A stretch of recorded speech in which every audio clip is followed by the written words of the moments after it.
You ready for the... Oh, I'm ready for some intro. Okay. Are you ready, Richard? I am ready. It doesn't matter if you're ready. It doesn't matter if you think it matters. It doesn't matter if it matters. Hello? Hi. Hello? Hi. Oh, Hi. hey. Is this Rock Cena Part 2? Yes.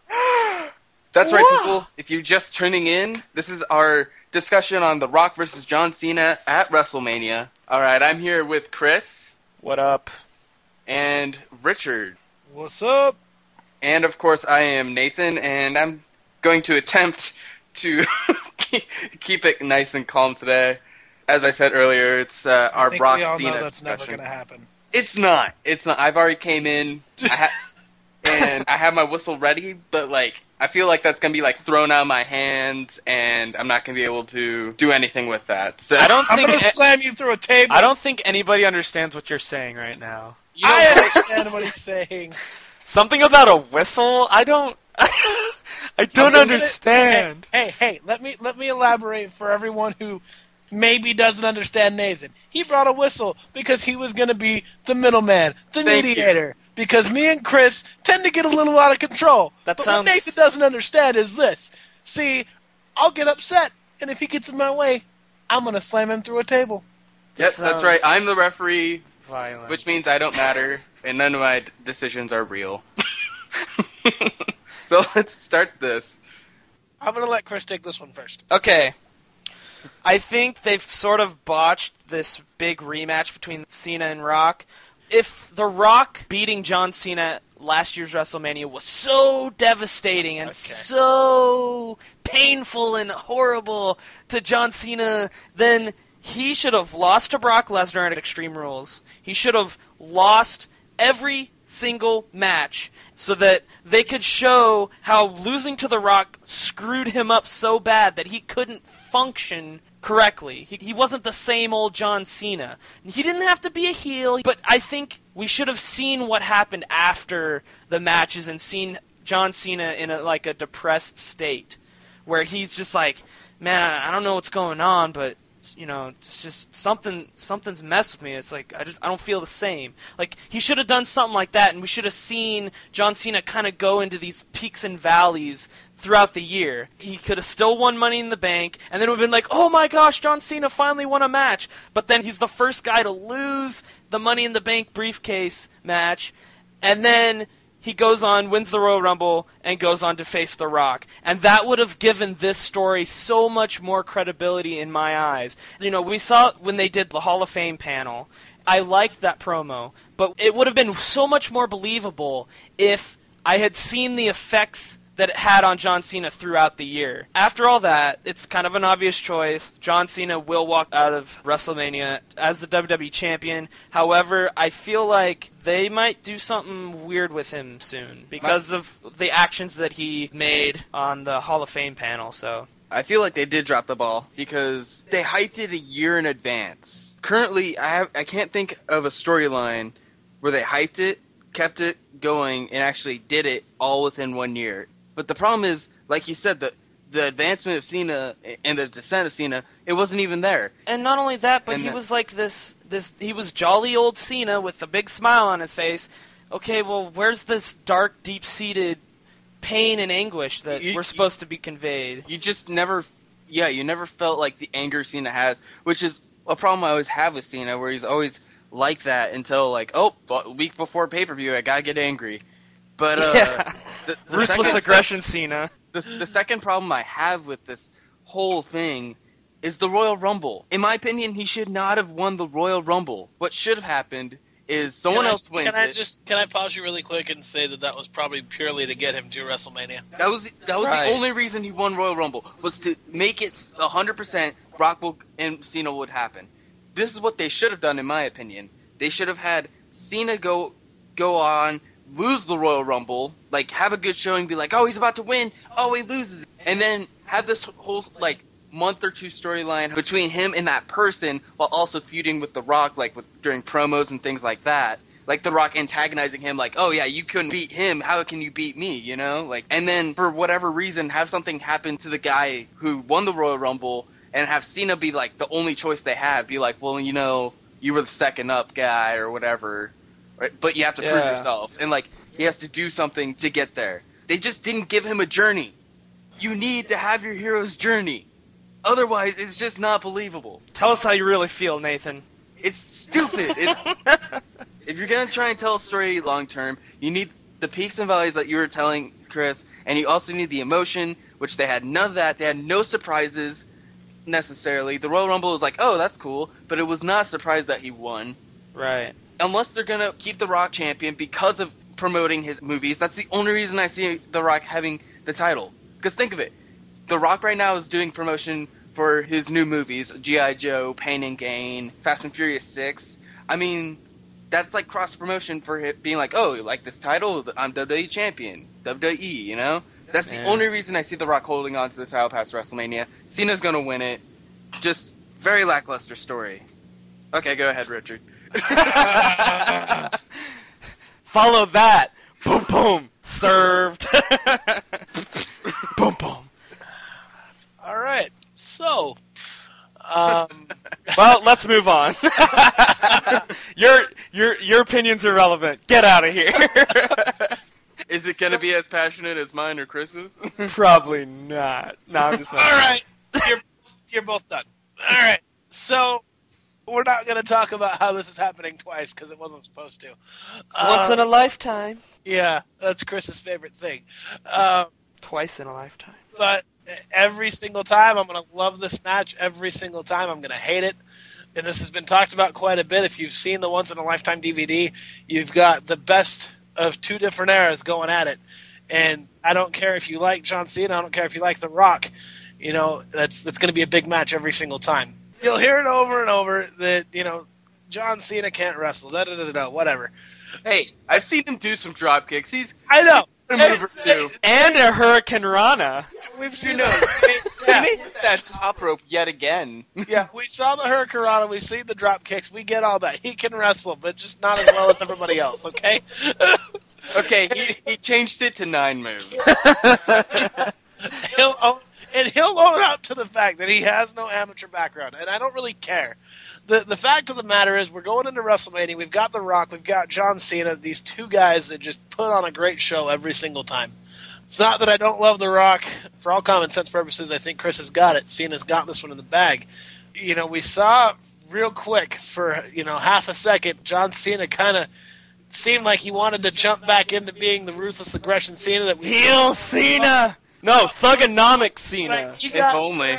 You know, he got up in The Rock's face. He had that smirk, that I don't care what you think smirk on his face. He had the Thugonomics duck face. And you know, here's the thing, Chris. You made your point about how, you know, they didn't play that off as well as they could have because you didn't see the anguish all year long.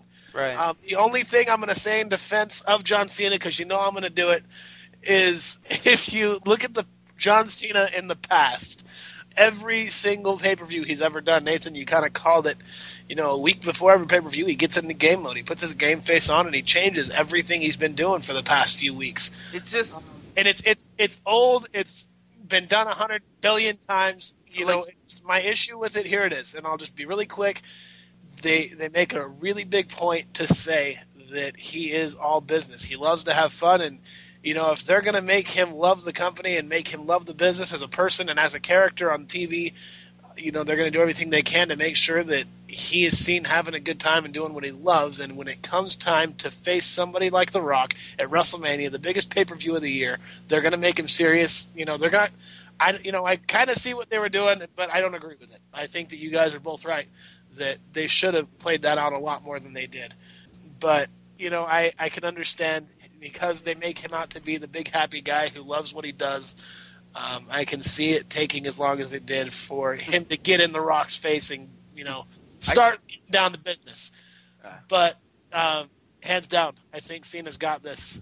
Yeah. My whole problem is, like, the moment those two are like, yeah, we're doing a match at last WrestleMania or whatever, I even had problems with that where it was like, oh, you shouldn't have showed The Rock that soon in that pay-per-view. Oh, yeah, the the Survivor Series. So, like, take all that, roll it with what they did here, and do what we were talking about with Cena where it's like, oh, it's the last month? Oh, yeah, let's give him a little attitude, make him a little aggressive, which comes out every now and then, I guess. I don't know. You know, on a personal note, I am excited. We don't care about your personal life. This isn't about your opinion. I thought I made it clear. If you share your opinion, we're gonna put a shock collar on you and make you pay for it. Sadomasochistic activity. I over here. realize that there are Just ask.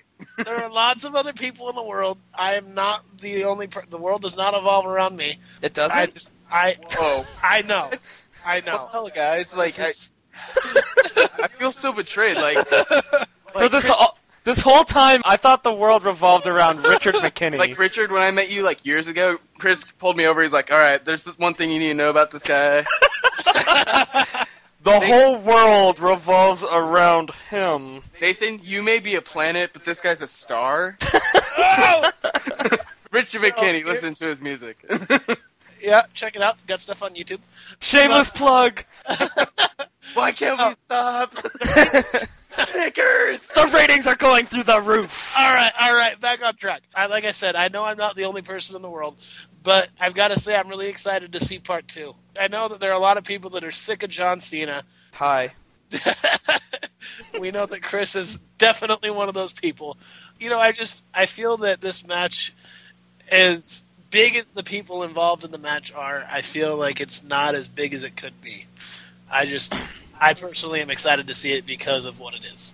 And dude, that's what I'm saying. Like, if they would have put some more emotions behind this storyline, then I would be excited to see Rock Cena too, because it's like, wow, Cena, you know.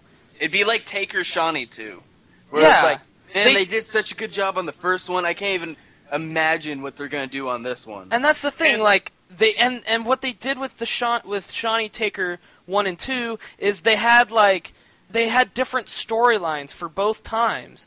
They're doing that for this match, but I'm not feeling it. I'm not feeling the tormented John Cena being so... Cena's not really that great at being a character.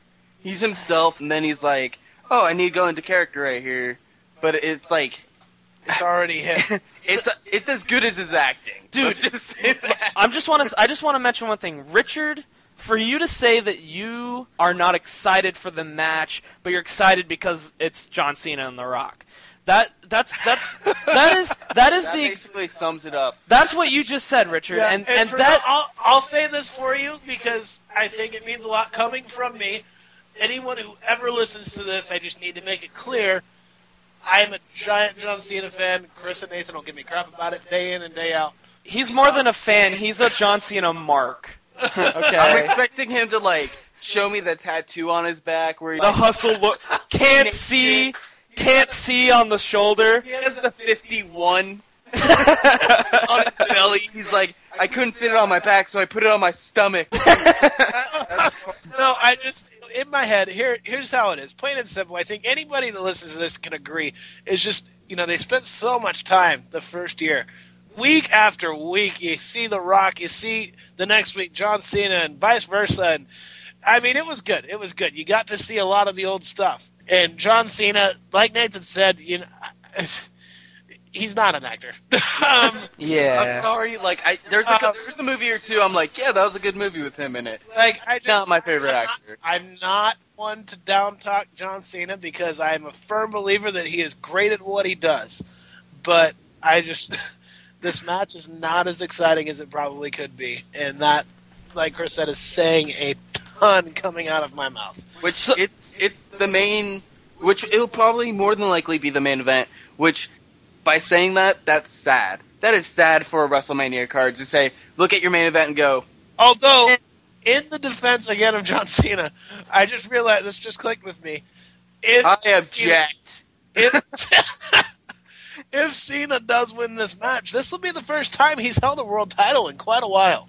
This is true. Punk had it for what? 434 glorious days. I'm glad somebody cares enough to remember that. That is a sexy beast. We all know I don't care enough. Hold on, guys. Look, this is the point that I was trying to make earlier, is that for Richard being the John Cena mark that he is, and being a Rock mark as well, for him to say that he's not excited for the match is big. And this is the thing. The match last year was by far better build-up. You had the emotion. People were excited. I I was excited for that match. Dude, me being someone who doesn't quite enjoy John Cena, I could look past that and say, okay, well, we got The Rock. You know, you're bringing back Thugonomics Cena, like, fully, in his Thugonomics garb, with the music. He comes out, he calls out The Rock the way he knows how to call people out. And that was... rap. And dude, and that's what made that... Don't ever address me in rap. That's what made that storyline exciting last year at Mania, and that's what made the match exciting. And this year, that isn't present. You know, they had this whole year-long build-up for the last match, and this year it's like they kind of squeezed it in the last 3 months. Here's my thing. You know, they ran out of material. They used it all the first time around, and now it's all just, hey, we're going to see how good you guys can act. But see, dude, this is the thing. That idea that I had that I talked about earlier, I came up with that in like 5 minutes in my head. And if the creative team can't do that, then there's something wrong, and that's probably why they fired their creative I was about to say, director. You know about that. Right. With that happening, there's some major problems in the back right now, and I think that might be causing the wishy-washy programming that we've been getting lately, where it's like, Team Rhodes Scholars is breaking up. Oh, but now they're back together. And why did that happen? The confusion in the back is so apparent on live television. Let's end it on a low note. The creative team sucks. And break. Okay. Yeah. Okay. This whole match card, it should be pretty good. I am pretty excited about most everything. I think there's a lot of potential for, like Chris said earlier, a lot of potential for the new guys. Definitely. Growing opportunities for everybody involved. I'm excited for, The Undertaker to be back. I'm really, really glad he's getting back in the ring. That's something that we didn't really talk about much, was just because it's such a giveaway, but I'm really excited to see him and Punk go at it. Definitely. It's going to be a great show. Yeah. That's overall, this match card is pretty well built. I think in terms of just names and status, I think they did great. I feel like the road to WrestleMania was sort of lackluster compared to last year's and even the year before that. I think that something bad happened. It doesn't feel like WrestleMania season. It feels like, I don't know what it feels like. It's weird. Usually when it becomes WrestleMania season, you're like, oh, this is awesome. This is when the programming gets good. This is when the creative team just really unloads everything they have, all guns a-blazing.